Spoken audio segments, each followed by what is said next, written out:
1688년 창덕궁 대조전 두 여인이 마주 섰습니다. 한 명은 화려한 홍색 원삼의 금박 장식을 두른 채 당당하게 걸어 들어왔고, 다른 한 명은 소박한 옥색 치마 저고리를 입고 조용히 자리를 지키고 있었습니다. 이날의 대면은 단순한 궁중 행사가 아니었습니다. 조선 왕실 역사상 가장 치열했던 권력 투쟁의 한 장면이었고, 그 싸움의 무기는 놀랍게도 옷이었습니다. 방희빈과 인현왕후, 이 두 여인은 왜 옷으로 싸워야 했을까요? 단순한 질투나 경쟁심 때문이었을까요? 아니면 그 안에 더 깊은 정치적 의미가 숨어 있었던 것일까요? 조선시대 궁중 패션은 단순한 치장이 아니었습니다. 그것은 권력의 상징이었고, 정치적 메시지였으며, 때로는 생존을 위한 전략이었습니다. 이 이야기는 단순한 패션 경쟁을 넘어 조선 후기 왕실의 치열한 권력 다툼과 두 여인의 처절한 생존기를 담고 있습니다. 사건의 시작은 1680년으로 거슬러 올라갑니다. 숙종 6년, 창경궁에는 두 명의 중요한 여인이 있었습니다. 하나는 15세의 왕비로 간택된 인현왕후 민씨였고, 다른 하나는 궁녀 출신으로 숙종의 총애를 받기 시작한 장씨, 훗날의 장희빈이었습니다. 인현왕후는 여흥 민씨 가문 출신으로 명문가의 규수답게 단정하고 검소한 옷차림을 고수했습니다.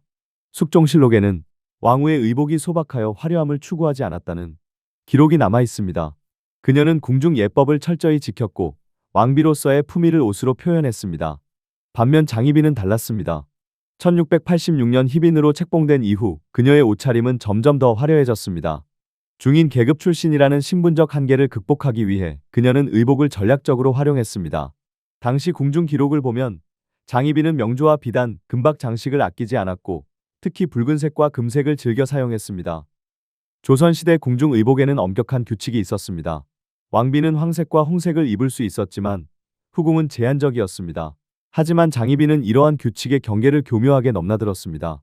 그녀는 왕비에 준하는 의복을 착용함으로써 자신의 위상을 과시했고, 이는 궁중 내에서 큰 논란을 일으켰습니다. 1688년 결정적 사건이 발생합니다.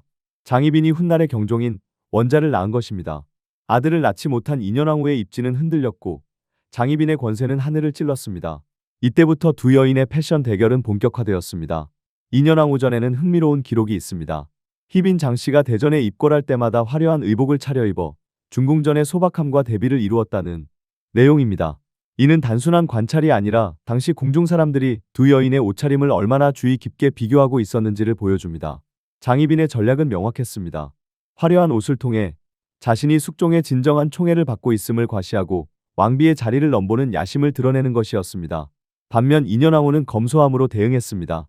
그녀는 왕비로서의 정통성과 도덕적 우위를 옷으로 표현했습니다. 1689년 기사왕국이 일어납니다. 서인이 몰락하고 남인이 집권하면서 인현왕후는 폐위됩니다. 그리고 그 자리에 장희빈이 오릅니다. 이제 장희빈은 명실상부한 왕비가 되었고, 그녀가 입을 수 있는 옷의 제한은 완전히 사라졌습니다. 궁중 기록에 따르면 왕비가 된 장희빈은 그 어느 때보다 화려한 의복을 착용했습니다. 용무늬가 수놓인 원삼, 금박이 입혀진 당에 진주와 옥으로 장식된 머리 장식까지, 그녀는 자신의 승리를 옷으로 선포했습니다. 하지만 이 승리는 오래가지 못했습니다. 1694년 갑술환국이 일어나면서 전국이 다시 뒤집혔습니다. 서인이 재집권하고 인현왕후가 복이 되었습니다. 장희빈은 다시 희빈으로 강등되었고, 5년 후인 1701년 사약을 받고 죽음을 맞이합니다. 두 여인의 패션 대결은 단순한 의상 경쟁이 아니었습니다. 그것은 권력의 암호였고 궁중 정치의 전장이었습니다. 1688년 가을 대조전에서 열린 왕실 행사에서 결정적 장면이 연출되었습니다. 당시 여전히 왕비였던 인현왕후는 연한 분홍빛 치마에 흰색 저고리를 입고 나타났습니다. 소박하지만 품이 있는 차림이었습니다. 그런데 희빈 장씨가 입장하자 분위기가 달라졌습니다. 그녀는 진홍색 치마에 금박 무늬가 수놓인 당의를 입고 있었습니다. 목에는 비치 목걸이, 머리에는 진주 비녀를 꽂았습니다. 후궁의 신분으로는 과도하게 화려한 차림이었습니다. 궁중 사람들은 수군거렸습니다. 과연 이것이 적절한가? 하지만 아무도 감히 입을 열지 못했습니다. 장희빈 뒤에는 남인 세력이 있었고, 무엇보다 숙종의 총애가 있었기 때문입니다. 이날 이후 궁중에서는 묘한 긴장감이 흘렀습니다. 장희빈은 의도적으로 왕비에 준하는 의복을 착용하기 시작했습니다. 그녀가 입궐할 때마다 궁녀들은 그녀의 옷차림을 살펴보았습니다. 오늘은 무슨 색인가? 어떤 장식을 했는가? 인현왕후는 어떻게 대응했을까요? 그녀는 더욱 검소해졌습니다. 화려함으로는 결코 장희빈을 이길 수 없다고 판단한 것입니다. 대신 그녀는 정통성과 품위로 맞섰습니다. 왕비로서의 위엄은 옷의 화려함이 아니라 태도에서 나온다는 것을 보여주려 했습니다. 하지만 현실은 냉혹했습니다. 1689년 4월 인현왕후는 폐위되었습니다. 그녀가 궁을 떠나던 날 입었던 옷은 소박한 회색 치마 저고리였습니다. 인현왕후 전에는 중궁께서 폐위되어 나가실 때 의복은 지극히 소박하였으나 얼굴에는 슬픔이 가득하였다고 기록되어 있습니다. 그리고 그 자리에 장희빈이 섰습니다. 1689년 5월 그녀는 정식으로 왕비에 책봉되었습니다. 책봉식 날 그녀가 입은 의복은 조선 왕비 역사상 가장 화려했다고 전해집니다. 황색 원삼의 용문양이 수노인 대례복, 금관에는 9개의 진주 장식이 달려 있었습니다. 장희빈은 승리했습니다. 그녀가 원했던 자리, 왕비의 자리를 차지했고 이제는 아무런 제약 없이 원하는 옷을 입을 수 있었습니다.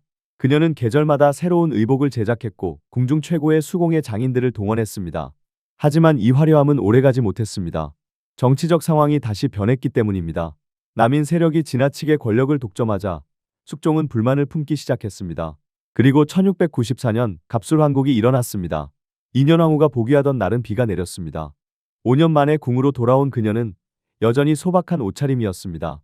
하지만 그 소박함이 이번에는 도덕적 승리의 상징이 되었습니다. 백성들은 그녀를 맞이하며 눈물을 흘렸고 신하들은 머리를 조아렸습니다. 반면 장희빈은 다시 희빈으로 강등되었습니다.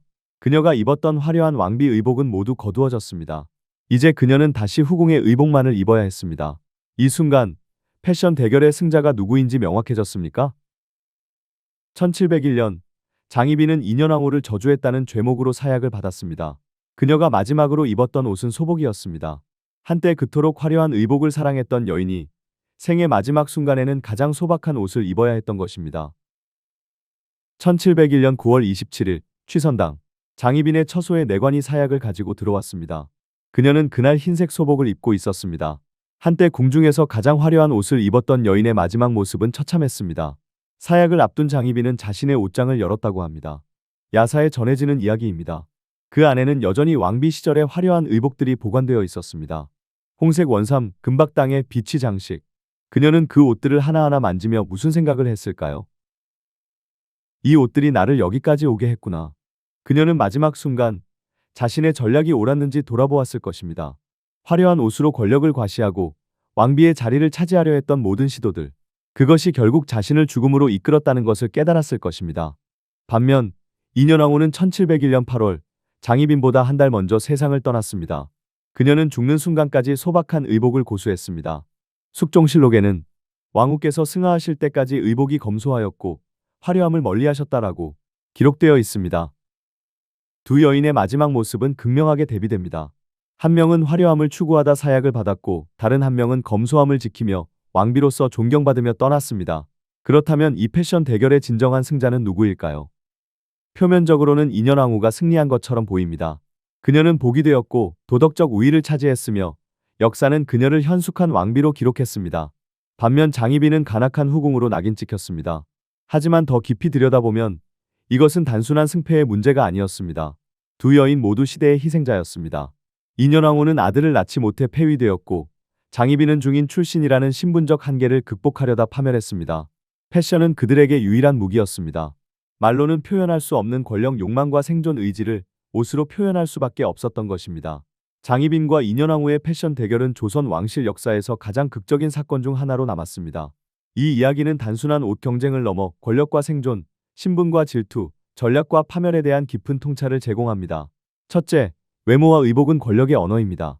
조선시대 궁중에서 의복은 단순한 치장이 아니라 정치적 메시지였습니다. 무엇을 입느냐가 곧 당신이 누구인지를 말해주었습니다. 현대 사회에서도 마찬가지입니다. 우리가 입는 옷, 사용하는 물건, 보여주는 이미지는 모두 우리의 지위와 정체성을 드러냅니다. 둘째, 과도한 욕망은 파멸을 부릅니다. 장희빈은 자신의 신분적 한계를 뛰어넘으려 했고 그 수단으로 화려한 옷을 선택했습니다. 하지만 그 화려함은 결국 그녀를 죽음으로 몰고 갔습니다. 권력에 대한 지나친 욕망, 인정받고 싶은 강박은 때로 우리를 파괴합니다. 셋째, 진정한 품위는 내면에서 나옵니다. 인현왕후는 화려함이 아닌 검소함으로 과시가 아닌 품위로 승부했습니다. 역사는 그녀를 기억합니다. 진정한 가치는 겉모습이 아니라 본질에 있다는 것을 그녀는 보여주었습니다. 넷째, 우리는 모두 시대의 제약 속에 살아갑니다. 두 여인 모두 조선시대 여성으로서의 한계를 벗어날 수 없었습니다. 그들은 직접 권력을 가질 수 없었고 오직 숙종을 통해서만 권력에 접근할 수 있었습니다. 옷은 그들에게 허용된 몇 안 되는 표현 수단이었습니다. 오늘날 우리는 어떤 패션 대결을 벌이고 있습니까? SNS에서의 과시, 명품 소비, 외모 가꾸기. 혹시 우리도 장희빈처럼 외적인 화려함으로 내적인 공허함을 채우려 하고 있지는 않습니까? 장희빈과 인현왕후의 이야기는 300년이 지난 지금도 우리에게 강력한 메시지를 던집니다. 진정한 가치는 무엇인가? 우리는 무엇을 위해 경쟁하고 있는가? 그리고 그 경쟁의 끝에는 무엇이 기다리고 있는가? 두 여인은 떠났지만 그들의 이야기는 여전히 살아있습니다. 궁중의 화려한 의복들은 박물관에 보관되어 있고 우리는 그것을 보며 생각합니다. 저 옷 속에 어떤 욕망과 눈물이 담겨 있었을까? 오늘 이야기가 여러분에게 어떤 의미로 다가왔는지 궁금합니다.